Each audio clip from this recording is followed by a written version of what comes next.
Welcome to Sat Chats, the Bitcoin podcast where we chat about sats. Sats are the smallest part of a Bitcoin, the same way pennies are the smallest part of a dollar.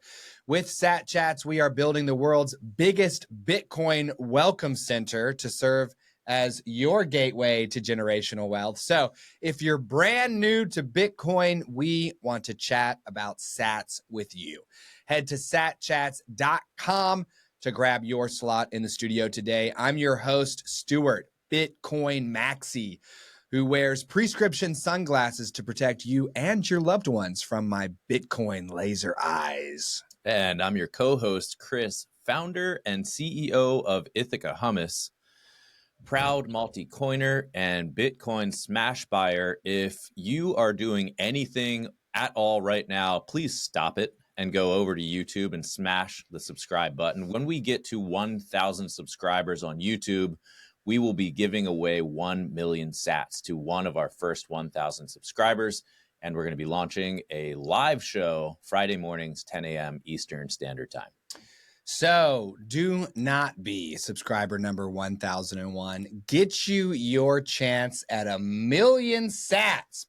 Plus, don't forget, each time you smash that subscribe button, a brand new Bitcoiner gets his laser eyes. So today in the studio, we have got Pallavi. She is the head of DTOCS, which is a sustainable kind of plateware scenario, dishes, bowls, etc. So we are going to be having a nice, clean discussion about Bitcoin, what it is, what questions you might have. Before we do, Pallavi, help our Satillionaires out there get to know you and your company a little bit more. Thank you. Hello, trillionaires or Bitcoiners. I am Pallavi, owner of Detox. And Detox echoes with the meaning cleansing journey, but with palm leaves, because I rescue palm leaves and I transform them into your tableware, like your plates and bowls and spoons and straws for your events. So just like these guys are doing magic with the Bitcoin right here, which I feel is magic because I know nothing about it. I rescue leaves and I transform them into something meaningful. So how much do you know about Bitcoin? A little. Like it's a digital currency, also called cryptocurrency. That's the term I know it by. And here's the thing. So in my culture, we buy a lot of gold, right? So when I first came across Bitcoin, that was my mindset that, okay, this is something you buy and you store it for years because this is something like digital gold or something. But again, I'm not a person into jewelry. I don't buy material things a lot. I invest a lot on trips and going around the world. We've been to 20 countries. So even if I would have gold, I would have literally sold it to get these trips going on for myself and my family and making those memories today. And that is what COVID taught me. But coming back to the Bitcoin thing, I just know it's something like a digital currency that's online. And I've known a lot of people to invest in it. It just, I haven't found my why. Okay. We're going to help you with that today. So, and by your culture, you're talking about India, right? Or maybe even a little bit more nuanced would be a specific. I mean, is that India wide, that focus on gold as a solid money? Yes, Okay. it is all, it's India. Because the first thing when we learn about investments or we even see our parents, like culturally with our roots, is everybody invests in gold. That is for taken. Like not real estate, not cars, not savings, but it is gold for every household, no matter what your status is, no matter what paycheck you live with, but everybody just invests in gold because we are told that this stays forever. The price value stays forever and it goes up. And we've seen that like since the time I was a kid, the same piece of gold, it was something and now it's tripled, quadrupled, so that's something we've seen tangibly how it has made sense. But with Bitcoin, I have no idea. Gold has always been the primary source of savings. Why? Because there was a lot of selling. Like when people or families need money, the first thing they go to is jewelry. Like even if you see our cinema, if you read our history, it's all been jewels. And those jewels were used for in exchange for XYZ whenever there was a need.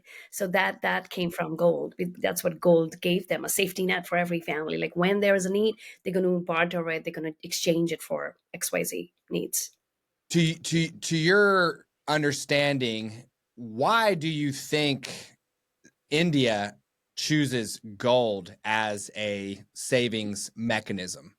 Is it, why gold and not something else? Silver or diamonds or, yeah. What do you think it is about gold that makes gold good?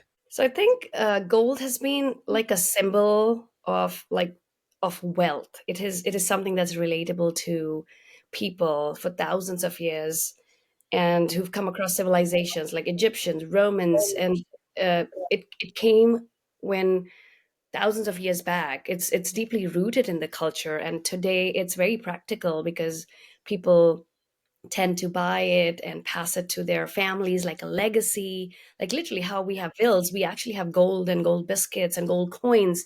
So it also has this auspicious thing that every time you buy gold, it increases your wealth. So it's used in religious ceremonies, weddings, and it's like a royalty that I think came from India, from the British culture maybe, because India was a slave for so many years. So I'm not sure about the historical significance, but I know it's just a status of wealth, a symbol, and it just represents a lot of people in India. Like I said, whatever your income level, whatever your paycheck is, whatever your status in the society is, because we still live by the caste culture, it's just something that everybody owns, and that is a piece they would love to own just to be a part of the society, I believe. And that's where I don't agree with. I'm like, no, I don't need to show off my jewelry. I don't need to be a part of that kind of culture. That's why I don't even own it. I'm like, no, I'm not going to keep this or whatever I have because my mom doesn't let me sell it. So I have it in the bank, but do I do anything with it? No. So I'm sorry, you're saying you do have some gold, but it's just in the form of, it's not in the form of jewelry or any kind of display. It's just gold that you have in, it sounds like maybe a safe deposit box at the Yes. bank. And it is all jewelry. It was passed to me when I got married, and like I said, it's involved. It's very much in our roots when we get married. The first thing Indians go for is gold in the wedding, and Okay. I don't know why. Like, what will it do? Do I even need it as a bride? It's not even asked. It's taken for granted. We're going to pass it down. And then the amazing part is there are some pieces that belongs to my great grandmother and her great grandmother. So it's a piece of our legacy that is passed down from families to families. And we're just supposed to keep it and hang on to it. And it's a lot of burden to bear. And I don't agree with that. And that's why I don't like to own gold or have it, or it's just too much. So gold for India and for your culture has a certain level of societal acceptance. Gold is good because everybody just feels that way. But underneath those society driven elements is a multi-thousand year history of gold serving as good money. You have been successful in your enterprise as a mompreneur, and it sounds like you've made a good deal of money in exchange for finding something good for the marketplace to have. And you've used that to go on trips. You're converting your money into memories. That's one of the best things that I have found that I can do with my money. But how often have you thought about money itself and what makes money money and what the properties or characteristics of good money are versus the properties and characteristics of bad money? Nobody's asked me this. Good money versus bad money, huh? Now that's something, a food for thought. To begin with, good money that serves its purpose, something can be usable. Bad money that doesn't serve you, it's burden. You want to get rid of it. So that's what comes to my mind. So let's talk about the big three things that make a good money good money. Mm-hmm. The first is that you must be able to store your value in that money Over time. over time. So let's imagine that you take your hard work and you make some US dollars, and you take those US dollars, you buy yourself some gold. Well, we've seen that over a decade, 100 years, 1,000 years, gold will store your value.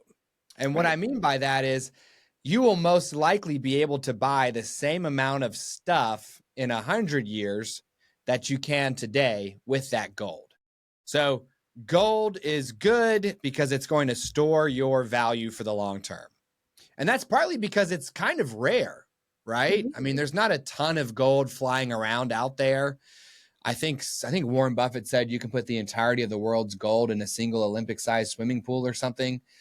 And they're not finding a whole lot more of it either. They're maybe adding 2% to the world's supply each year through mining. So part of the reason why gold can store your value is because you can count on it to not be twice as much as it was when you turn around. Like, you're not going to wake up and be like, oh my God, they suddenly found the same amount of gold in existence all over again.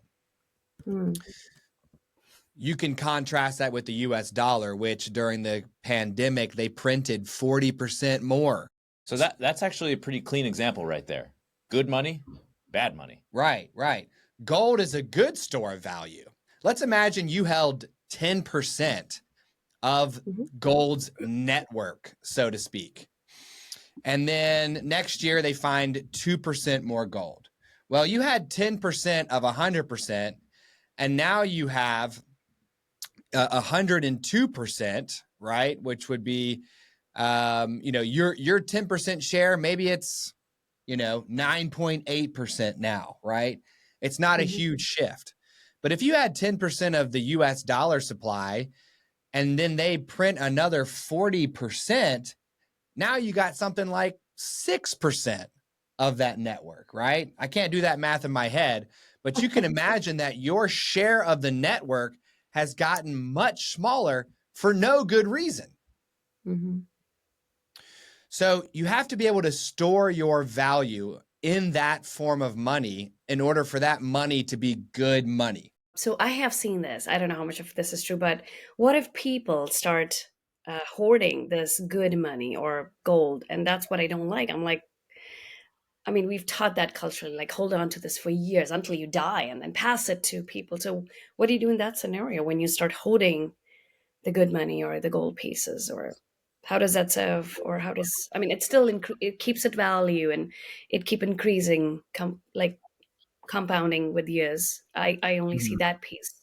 Is that the only reason? Yeah, I think it's okay to save, Pallavi. It's okay. It's okay.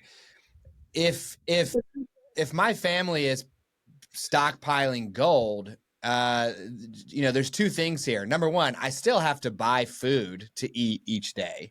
And so even if gold were the only form of money I had, I'd have to take some of it and turn it into some paper dollars that I could then use to cover my everyday expenses, right? Just because someone's saving as much as they can doesn't mean they aren't also spending each day in order to survive. But those large reserves of gold, if I'm able to stack them up over time,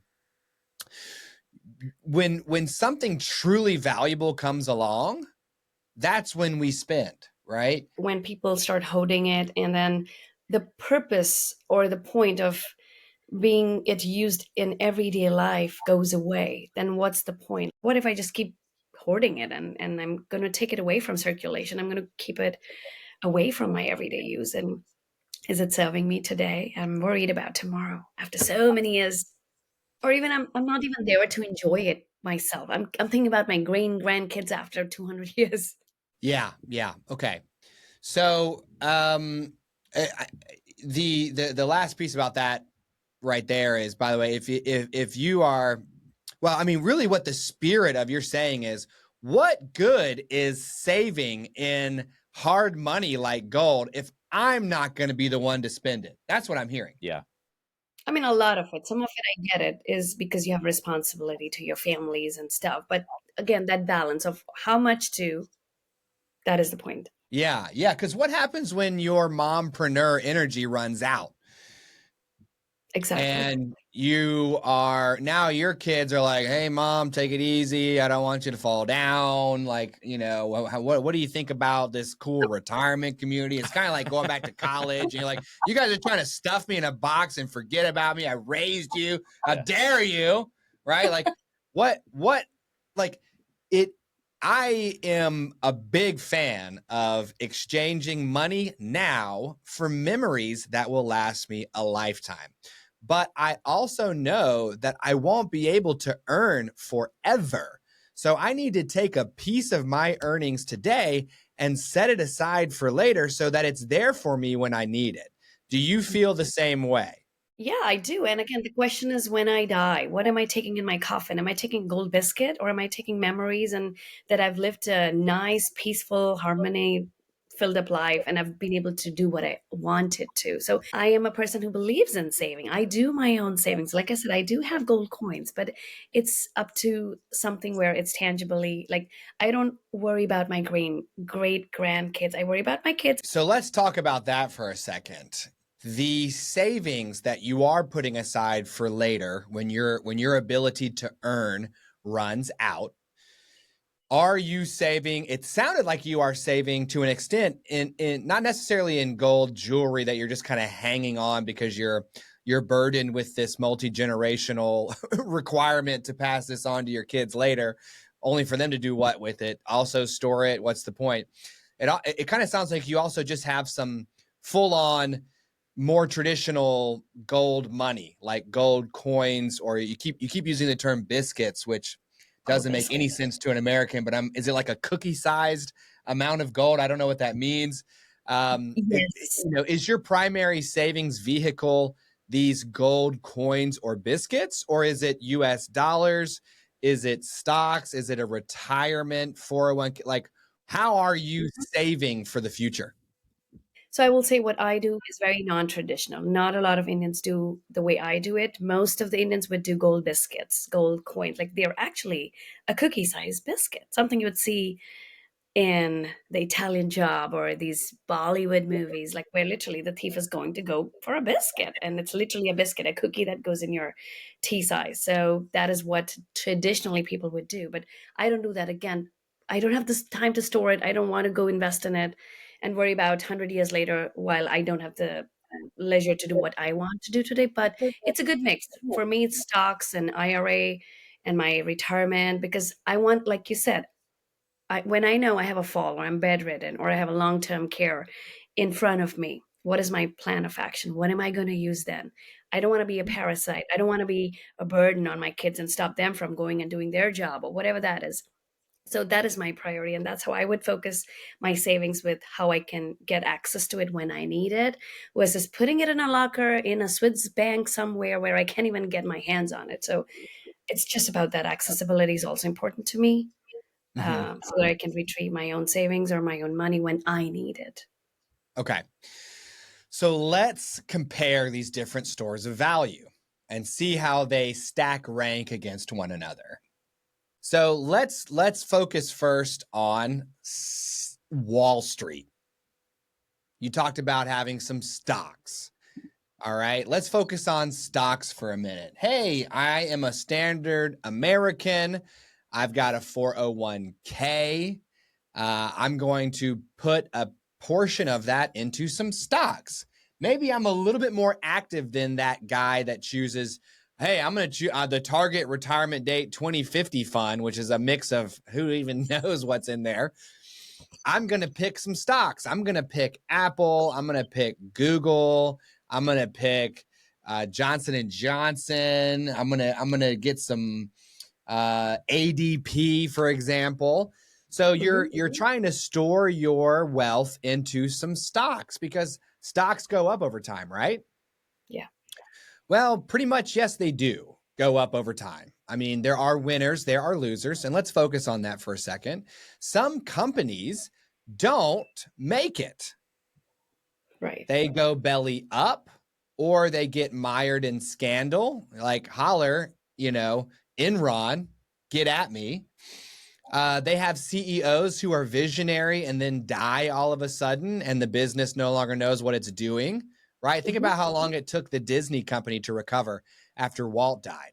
They had no idea what they were doing for like 30 plus years. They had no idea what they were doing. So can you rely on a company the same way you can rely on a gold biscuit? I'm not sure, right? I mean, practically, probably, like from a real world perspective, if you choose some good, clean companies that are just doing well, they do go up over time and your portfolio grows.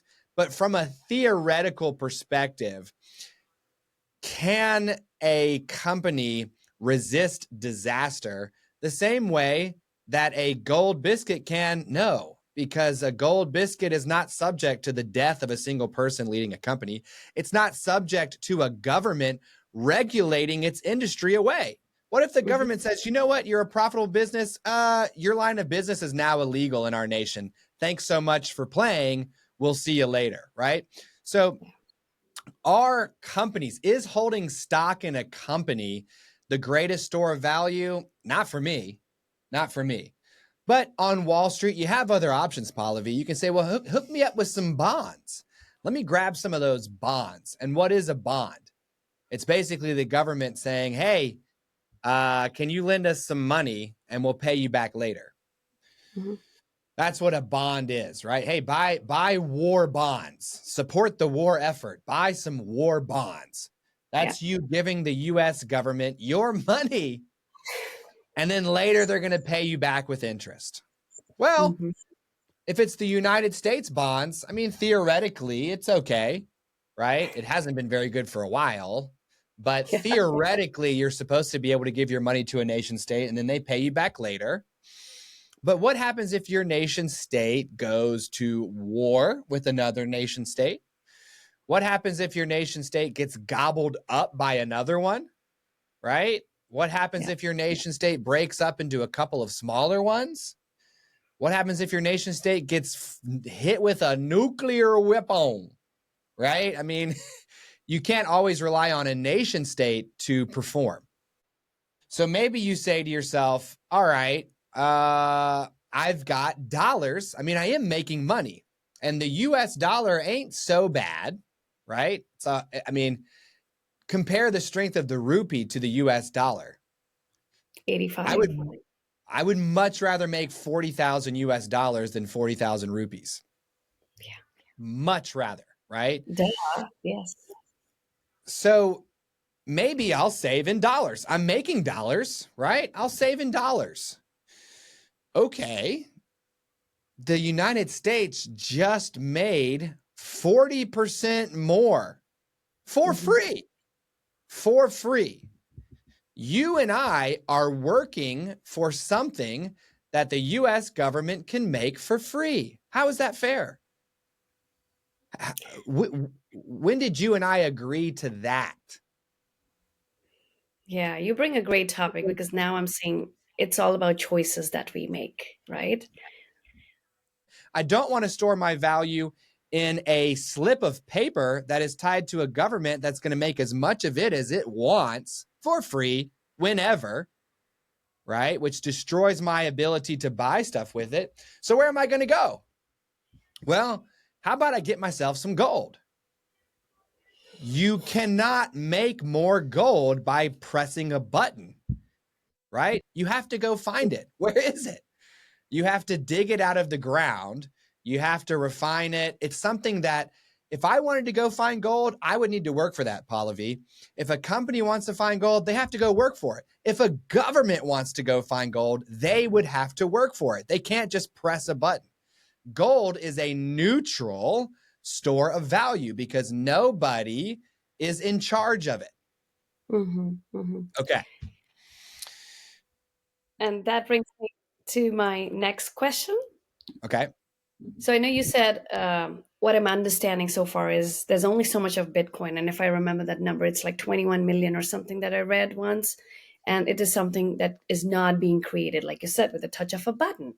So my question is, keeping it that way, rare and making it this premium thing, creating the demand around it, how would you scale something that you can't even produce more? So how do you scale this thing? Okay, so let's treat that as well. Bitcoin, let's talk about it. Bitcoin, you said there's only 21 million Bitcoin, and you're right. There will only ever be 21 million Bitcoin. So, just like gold, you're not really mining Bitcoin by digging a hole in the ground or using expensive mining equipment. You're using computers.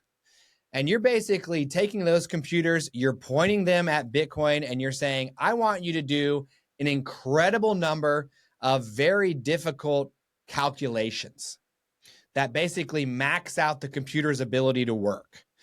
And every 10 minutes, one of the computers around the world, and there are thousands of computers that are trying to do this work, one of them figures out the solution, and they get the Bitcoin. So every 10 minutes, more Bitcoin is issued. Okay. So what does that mean? It means that you have to work for Bitcoin. If I want to mine Bitcoin, I have to have a computer. I have to point it at Bitcoin. I have to pay for the energy. It has to do the work. If a company wants to mine Bitcoin, they got to buy a big old rack of computers, plug it all in, point it at the network, make it go. If the United States wanted Bitcoin, they would have to get some computers, plug them into the internet, and say, get going, buddy. Not a single person on earth can hit a button and say, let there be more Bitcoin. Right? So just like gold, you must work for it. Okay. And just like gold, the supply, there ain't that much added each year. But here's the twist.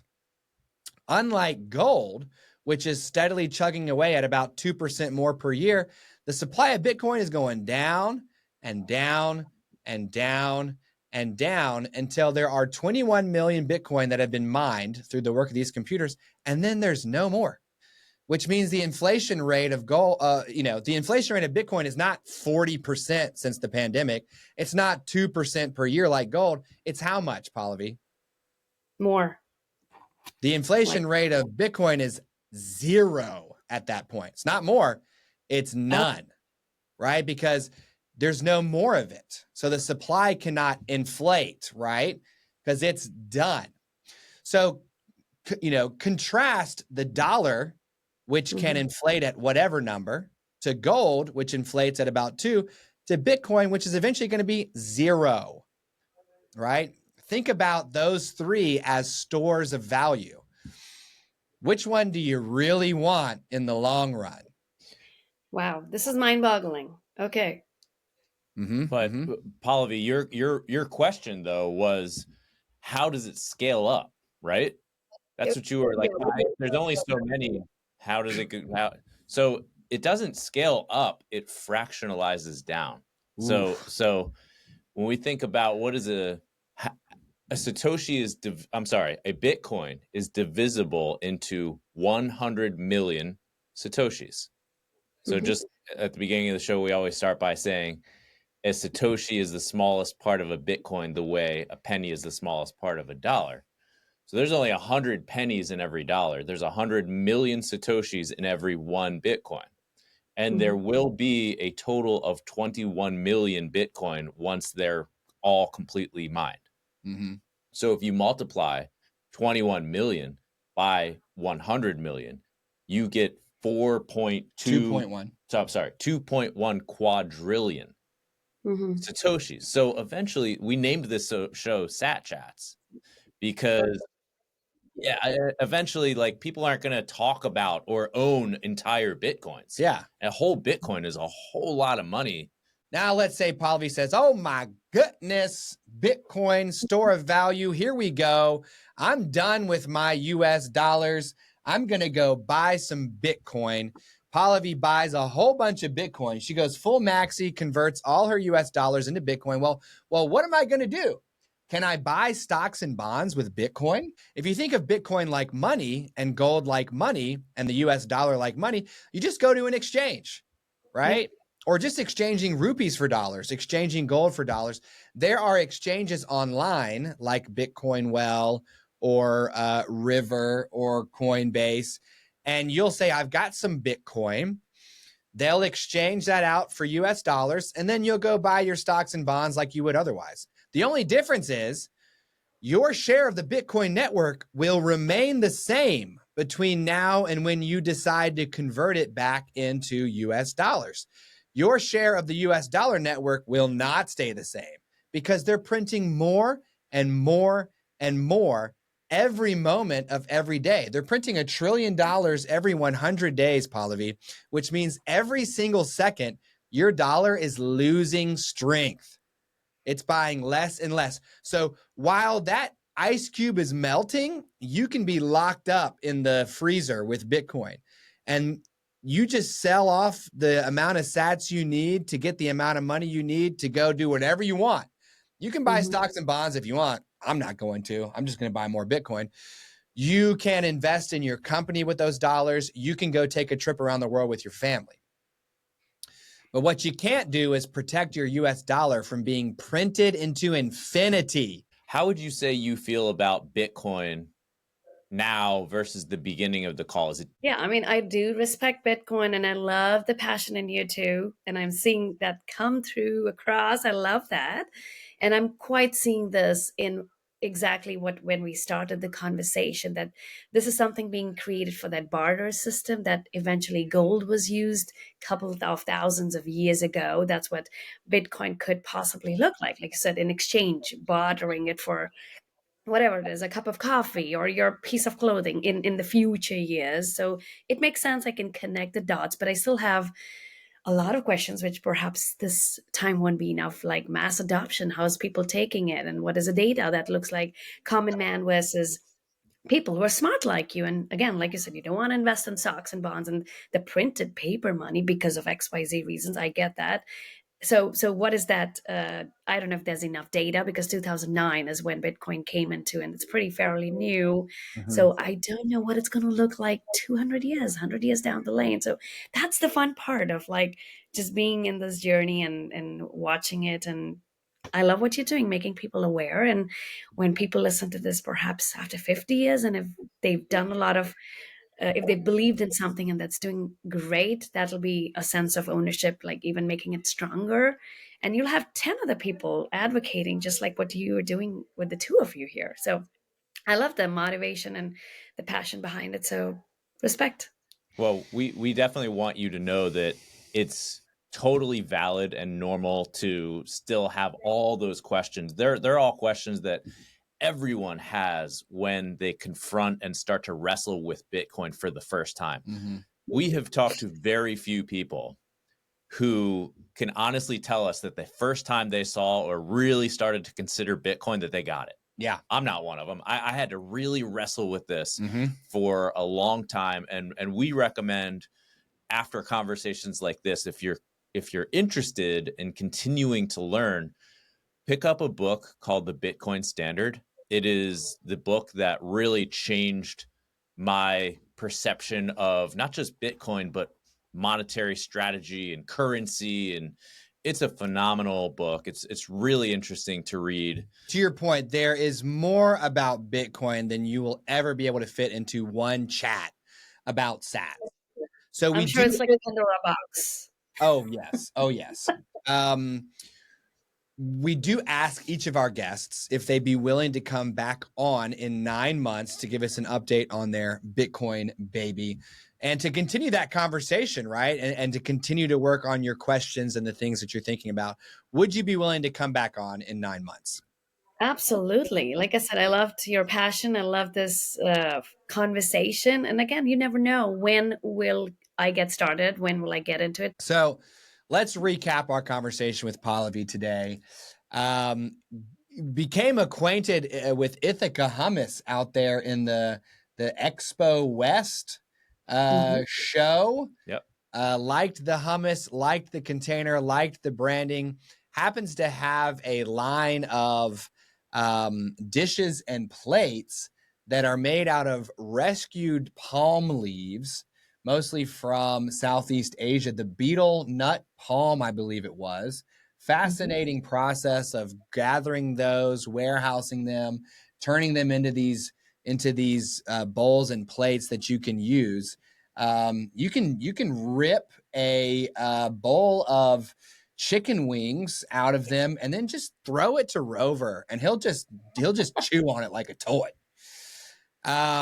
Decided to come on the show, and we talked a little bit about the culture of India and how they have this focus on storing their wealth in gold, which is fascinating because in the Bitcoin Standard by Saifedean Ammous that Chris recommended, he talks about how India and China were on a silver standard for a number of centuries, while other countries like England and America were on a gold standard.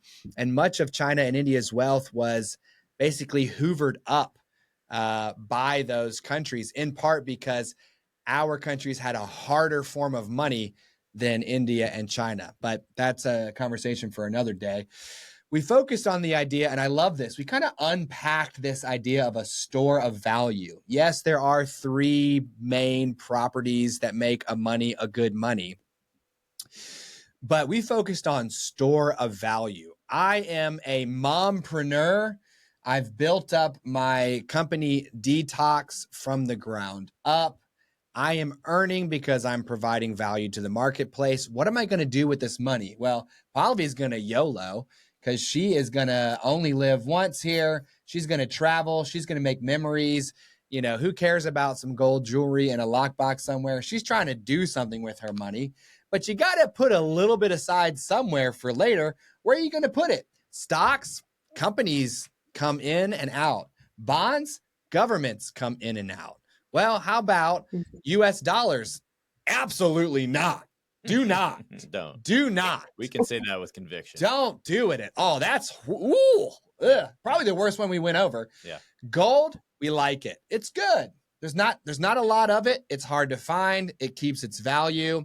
It is a little hard to transport. Yeah, hard to pay for something that's in China. Yeah, gold. What am I going to do? Send 300 pounds of gold? No, thanks. Do it with Bitcoin, though. Bitcoin. Woo! The supply is going to zero. I can shoot it any old where, any old time, anywhere around the world. Infinitely divisible. Infinitely divisible. We'll go from a Bitcoin down to 100 million Satoshis. It's all good. I can store my value in Bitcoin. And when I want it later, for my trip or for my business or for me because I fell and I'm 90 or for my kids because I'm dead, it's going to be there and I can exchange it into whatever money is required at that time. And it'll have more buying power in the future than it does today, which is the opposite of the dollar. I mean, we've barely scratched the surface of Bitcoin itself, but I really like that we focused on store of value and we compared different ones. Mm-hmm. I really like with our beginners kind of finding one thing and talking about it. Mm-hmm. So we are going to take a little break here and we're going to taste some Ithaca hummus, Pallavi, and then we're going to make you an offer. So you chose jalapeno lime. Okay. And we've obviously mentioned Ithaca hummus a few times today. They are our Buy the Dip sponsor here at Sat Chats. We taste hummus at the end of every single show. We ask our guests in their intake form which hummus they'd like to try. And we are currently holding tryouts for a cracker or a chip sponsor. And we're just going to the store and buying some of our favorites and bringing them in here and giving them a shot. Have you heard of Simple Mills crackers? Yes. Yeah. They're great. Not me. I've never seen it before. Okay, these are gluten-free. This is the almond flour, the almond and sea salt. So I think you get a little extra kick of fiber in there. You get some good protein and they're delicious. When I was bopping around New York City years and years ago, doing all sorts of sample events in Whole Foods, this is the cracker that I would buy. All right. I'm doubling up on the cracker satillionaires. I'm going to come in with a bag of love. Here we go. I'll be your taste buds. Yeah, really good. These are nice. This is another cracker that when I eat it, I don't get all weighed down. Mm-hmm. I feel healthy. These make me feel healthy. Yeah, I like that. They have a nice cracker flavor. No real back taste in terms of being gluten-free or what have you. No. Good crunch. Paired nicely with the jalapeno lime. Kind of started off with like a hummus and cracker flavor mixing together. And then on the swallow, kind of finishes with a little bit of that jalapeno heat in the back of my mouth, top little section of my throat. Real good. Yeah. So you can find Ithaca hummus. And Yeah, because where's Pallavi? Yeah. Where's she at? So I'm in Portland, Oregon. Ooh, Oh, beautiful. Probably first guest up that way. I like it. Do you have new seasons there? Yes, we do have new seasons. We've got Market of Choice, and Market of Choice has 11 locations across Oregon where they sell my product. So we are on shelves in our local store because they love local people and they love empowering them and supporting them. So the next time you're at New Seasons, Whole Foods, Market of Choice, Safeway, both of these products. You can get the crackers here, and you can get Ithaca hummus. And we would love for you to get some of this jalapeno lime, Pallavi, crunch on it. Come back to the comment section of your Sat Chats. Tell us what you thought about it. All right, let's make you an offer. So here at Sat Chats, we believe in value for value. I'm going to hand that to Stuart since he can touch it in that glass case. Mm-hmm. So we're going to give you the choice between $50 US, which we'll figure out how to get to you. It'll be worth less when it gets there because of the postage or the Venmo or whatever. You could just think of the dollar as stopping 2/3 of the way through, because when they increase it by 50%, then 1/3 of your purchasing power will go away. So just kind of, I'll cover it up. It's kind of almost like that by the time it gets to you. All right. So you can have $50 or you can have $50 worth of Bitcoin. And I've got the Clark Moody Bitcoin dashboard pulled up behind me. If you can see, the exchange rate of one Bitcoin right now is $78,220 for one Bitcoin, which translates to 1,278 sats or Satoshis per dollar. So that's 1,278. I'm going to multiply that by 50, which means you can have your choice of 63,900 sats. It's going to be worth more later. No question. Don't forget. Or $50. What's it going to be? So here's something. I didn't know what Bitcoin meant in depth like you guys told me. So I definitely don't own a Bitcoin, but I've emotionally today, I've been through this roller coaster with you guys. So thank you for that. I appreciate it. And the price that you just told me, I think that did give me a heart attack. And so I think I need a therapist right now because I want to still think about this through. So you're making it tough, aren't you? Yeah. So what do you think? So I think I will say appreciate the offer, but I think I'll stick to watching Bitcoin like a reality show for now. But I know when I'm ready who to come to. I have the experts right there. So does that mean you're going to take the cash? And perhaps put it in my locker. Okay, she's taking the cash. So thank you for coming on the show, Pallavi. You bring our scoreboard to 46 guests who chose the sats, and now 5 who have chosen the cash. So this is and we're going to see in 9 months if Pallavi comes back on with laser eyes and she's like, and I'm absolutely taking the sats this time. We're going to see, and put us in the comments below if you think Pallavi is going to be a Bitcoiner 9 months from now. I love it. The guess game. Yeah, people guess. What is it going to be after 9 months? Yeah. And if DTOCS will be on the on a Bitcoin Business Standard by then, holler at us. Sovereign.io. Pallavi, where can people go if they want to engage with you online? If they want to, see what DTOCS is all about? The website is the best way, and it is spelled as DTOCS. It's a non-standardized spelling of the word detox. So mind that the spelling is a cool 5-letter word, DTOCS.com.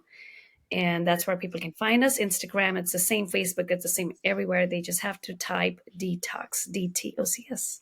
Okay, perfect. So this is the part of the show where we ask you Satillionaires for your value in exchange for our value.